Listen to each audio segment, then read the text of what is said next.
história que faça compreender como é que alguém faria tão bela mulher adormecer. Foi preciso bem mais que um conto de fadas pra me convencer que poderia te encontrar adormecida como uma princesa num castelo encantado, princesinha dos 100 anos. Vou te procurar num satélite na torre de um castelo,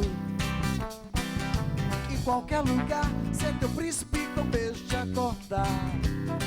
Mas se tudo falhar, vou te esperar por mais 100 anos, só pra te ver acordar.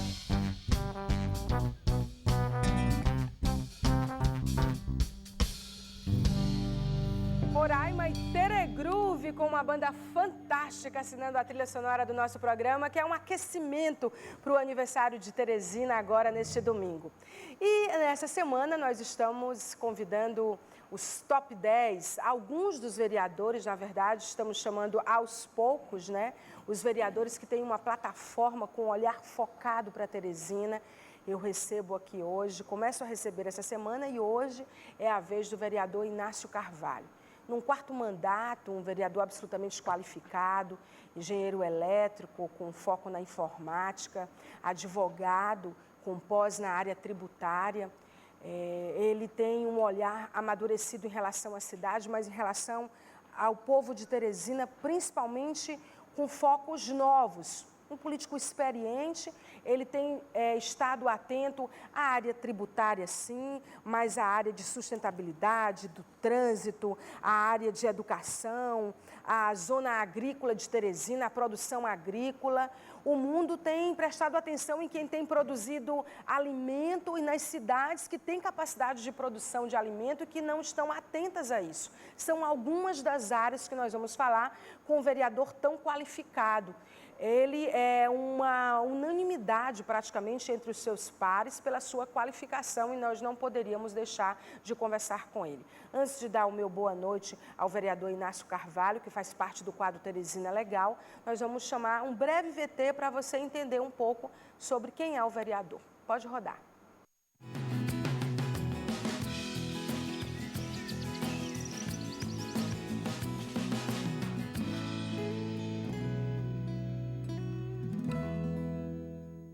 Inácio Carvalho é engenheiro eletricista, graduado pela Universidade Federal de Minas Gerais e formado em Direito pelo Instituto Camilo Filho. Tem especialização em informática pela FAAP-USP, em São Paulo. Foi professor de matemática e de eletricidade do Colégio Pitágoras, em Belo Horizonte, Minas Gerais. Professor de eletrônica, informática, técnicas digitais e direito tributário em escolas e cursinhos.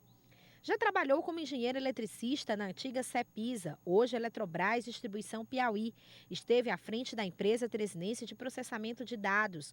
Foi servidor público concursado no Ministério da Fazenda, na função de analista tributário da Receita Federal. Atualmente é servidor público concursado como auditor governamental da Controladoria Geral do Estado do Piauí. Inácio Carvalho tem dedicado seu mandato à aplicação de leis tributárias que facilitam a vida dos teresinenses, incentivo à leitura e educação, trânsito e meio ambiente.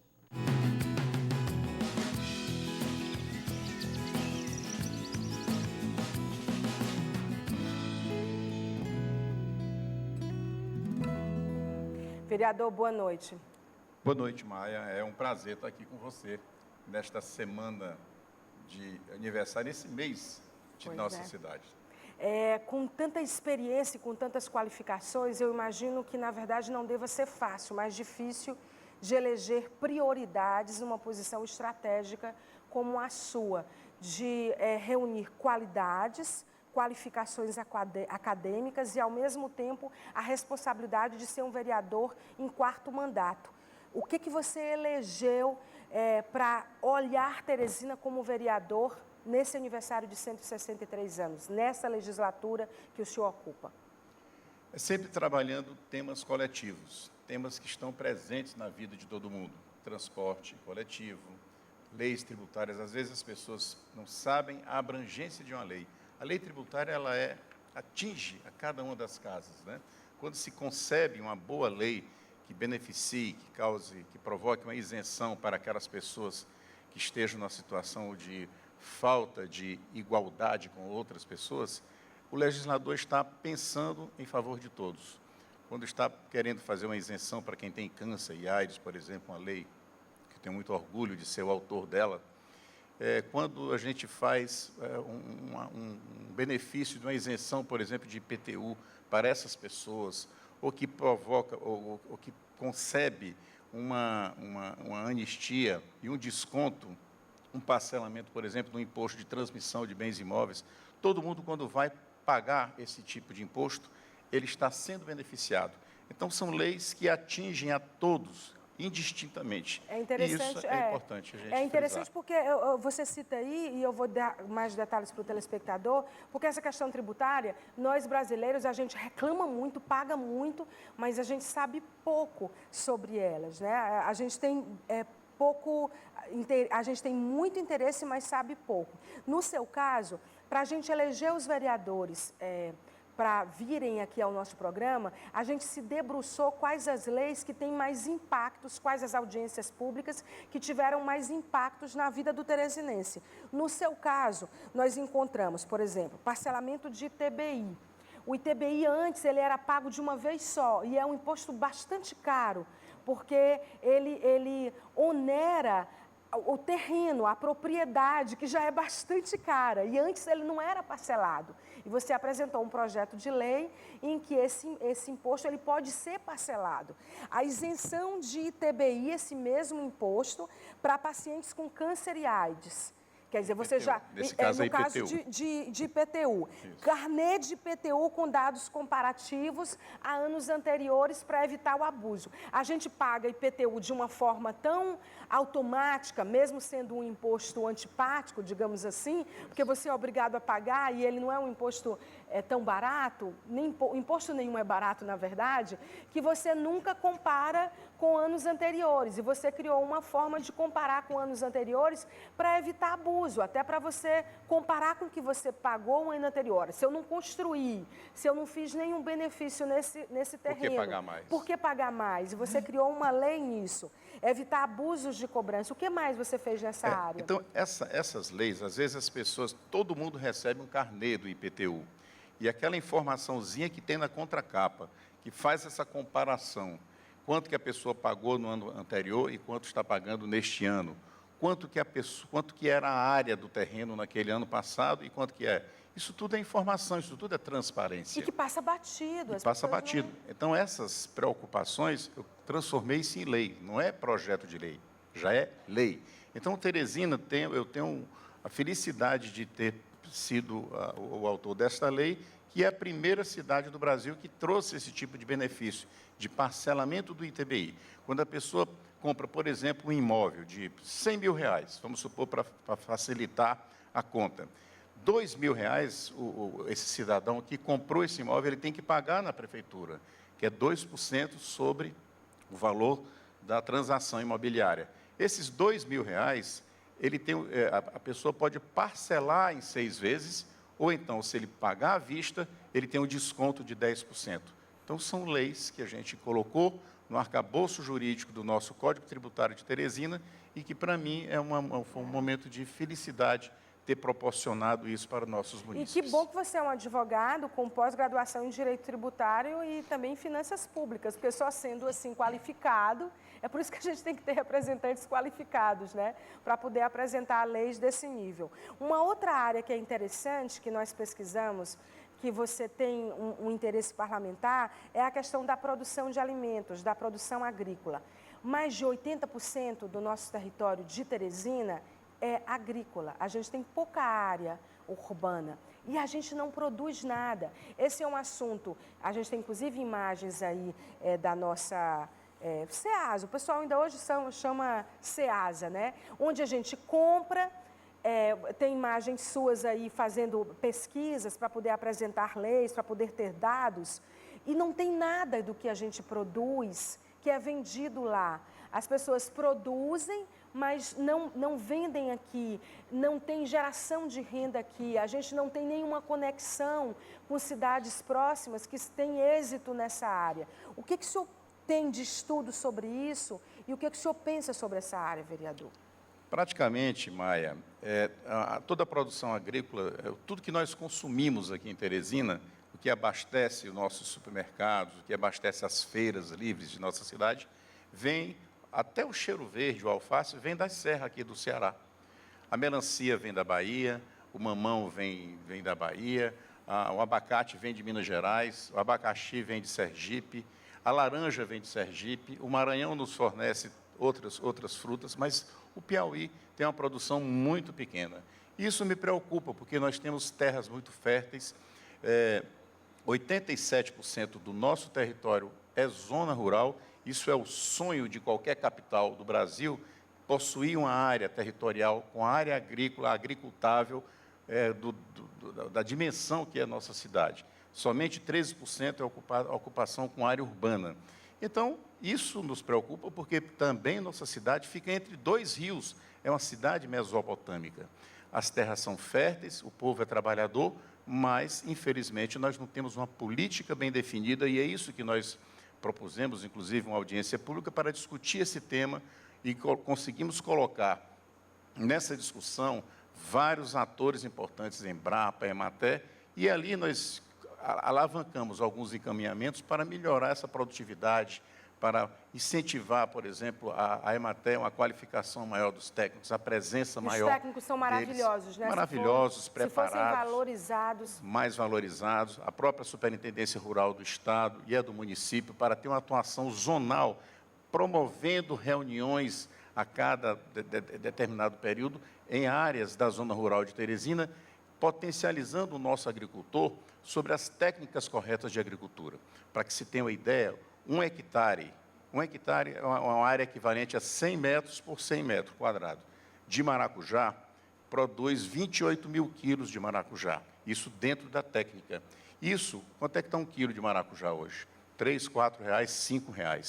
Isso tudo é renda que está deixando de ficar aqui e nós tendo que comprar os produtos que vêm lá do outro lado do estado, de Petrolina, da Serra, e se nós temos condições de nossos técnicos aqui da Secretaria de Desenvolvimento Rural, tanto do município como do estado, de fomentar essa informação para os nossos agricultores. O senhor cita a Emater, mas tem também as universidades, não é?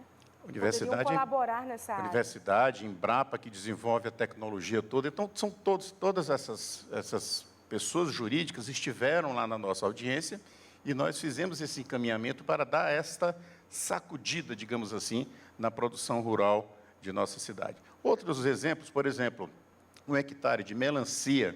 Aqui nós tivemos, até pouco tempo atrás, um médico no interior do estado, em Barras, que tinha uma produção imensa de melancia e ele faleceu.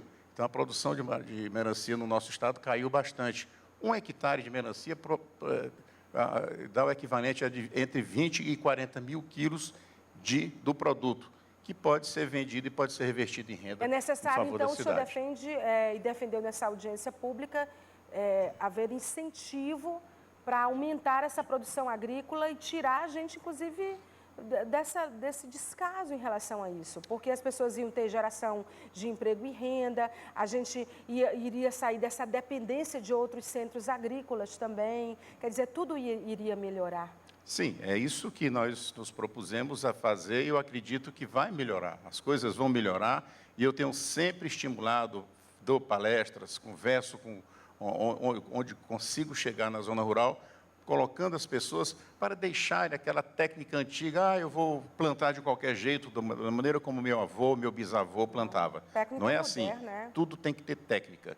Para que se possa ganhar dinheiro, para que se possa gerar renda, temos que ter tudo dentro da técnica e a prefeitura e esses órgãos que nós citamos são atores essenciais nesse processo. É como a arborização, né? Aos poucos a gente foi perdendo o título de cidade verde. Vai perdendo, né? Pois é, Maia. Eu estive em Belém, certa época eu fui fazer um concurso lá e no dia seguinte à prova, eu fui passear na cidade para conhecer a cidade de Belém a pé. Caminhando lá, eu verifiquei que lá existem, lá a cidade é muito quente, igual a nossa, mas tem umas mangueiras imensas, mangueiras centenárias, e lá essas mangueiras, pé de manga. As pessoas que vendem, os ambulantes que vendem na rua, vendem além do chiclete, além das balas, eles vendem também a manga. Então, gera renda e a copa da mangueira é imensa. Ela tem uma proteção solar, uma projeção da sombra sobre o calçamento, sobre o asfalto, que esfria a cidade. E esse exemplo eu trouxe aqui para que estimulasse, para que agora no nosso projeto de arborização da cidade, que fosse incluída a mangueira como também a arborização das nossas principais avenidas. Nós precisamos acordar com essa questão da arborização, porque o calor tem aumentado bastante, a gente tem cruzado os braços diante disso. Pois é, Maia, você vê, por exemplo, aquela avenida lá, Maranhão, a avenida do Yacht Clube ali na frente, tem várias mangueiras. Positivo, né? O frescor que nós sentimos quando transitamos por lá, por conta dessas árvores que têm uma copa grande. Eu me lembro que eu ainda era criança, eu ia para o Albertão em 1975, 78, e eu passava pela Avenida Barão de Castelo Branco, as árvores que ainda existem hoje eram as mesmas de antigamente. E elas eram os mesmos gravetos que precisam de água todo dia. A mangueira não. Com 1 ano, 2 anos, ela se torna frondosa, ela não necessita mais daquela rega habitual. Nós temos outras avenidas, inclusive, em Teresina, que são bons exemplos. Aquela lá, a avenida lá do Elias, né? Exatamente, aquela avenida lá na Zona Leste, que é maravilhosa. Então, nós temos esses exemplos, os exemplos bons é que nós temos que copiar. E, às vezes, as pessoas falam, mas tem a semente que pode cair sobre um vidro de um automóvel. Já existem tecnologias de desenvolvimento de sementes, de árvores sem a semente. Então, dessa forma, ela adquire uma copa frondosa que dá a projeção da proteção do sol e também protege com relação a esses riscos. Outra área que você tem um olhar atento é a questão do trânsito de Teresina. Você tem feito audiências públicas também no sentido de discutir isso.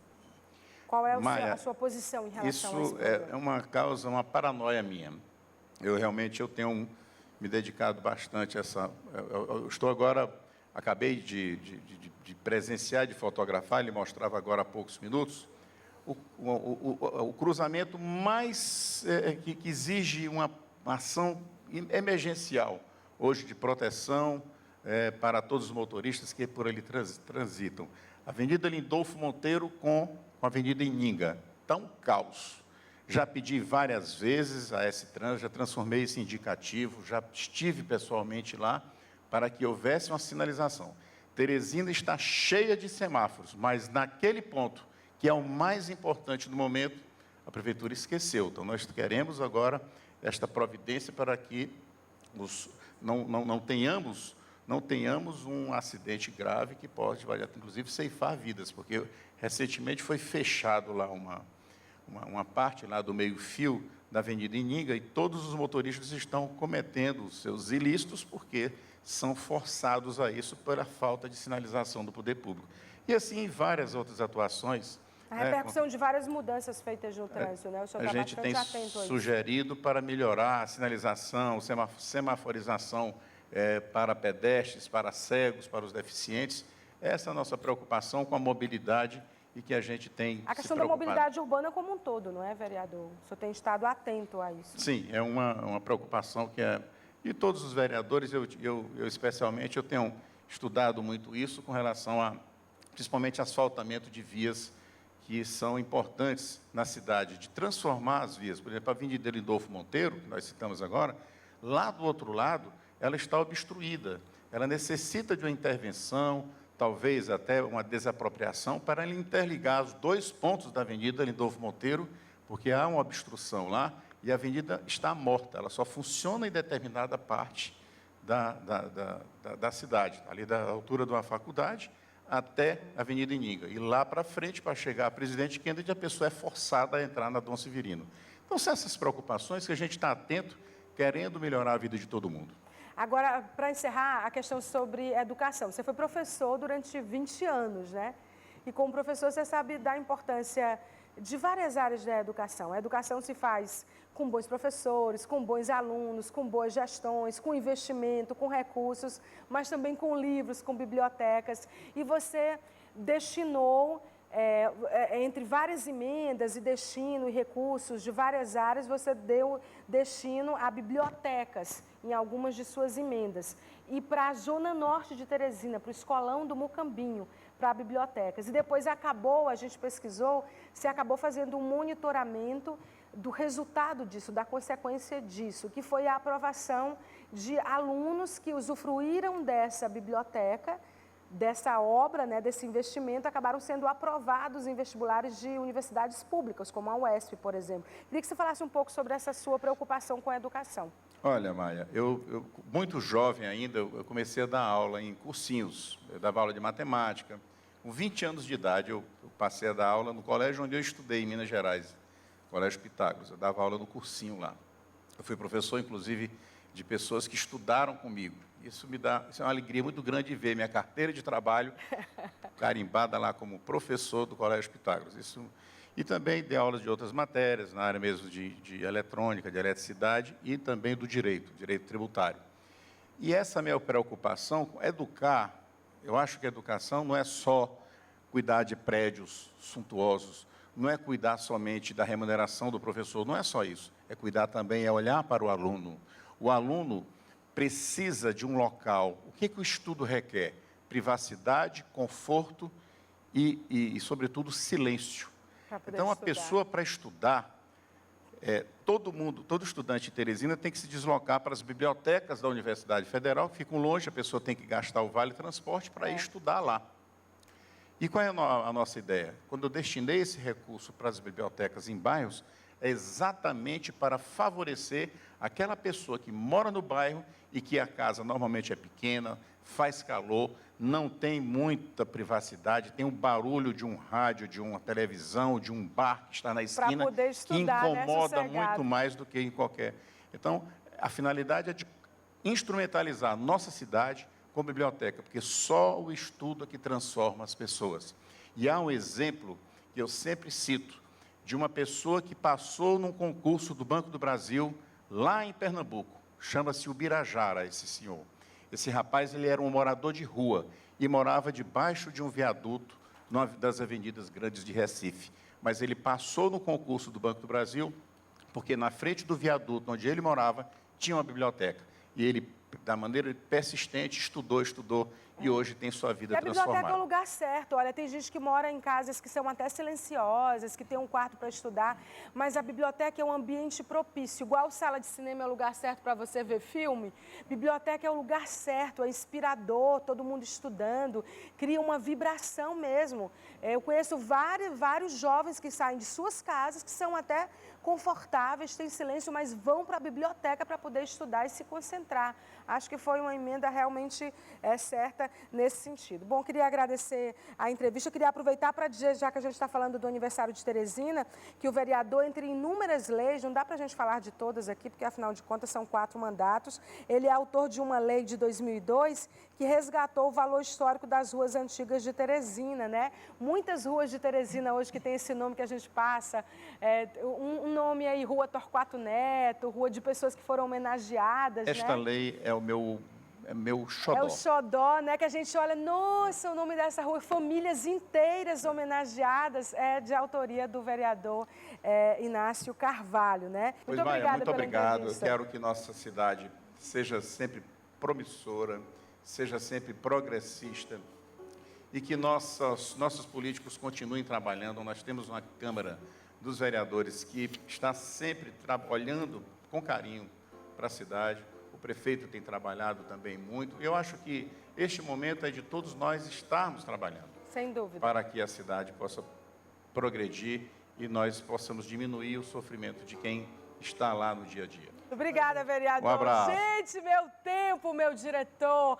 Deixa eu dar 2 recados. Ó, primeiro, queria agradecer à Livraria Anchieta, que está com descontos de 20% em todos os livros para concurso. Dizer que o Werner está com uma promoção para o Dia dos Pais que vai durar todo o mês de agosto. Você pode ir com o seu pai para Munique. Como é que faz? Você tem que ir lá no 2º piso do Teresina Shopping. É esse o recado que eu tenho para você. E eu vou para o intervalo comercial.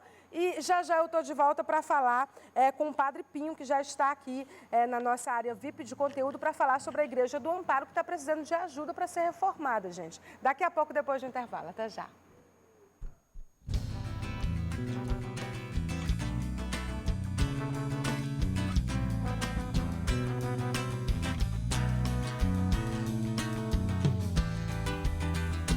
Ela chega e o riso dela acende o dia.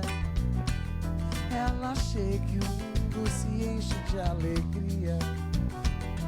Ela chega e o riso dela acende o dia. Ela chega e o mundo se enche de alegria. Minha namoradinha é mulher, menina, flor, nos olhos andorinha e um sorriso encantador. E não há nada mais lindo que os olhos do meu amor.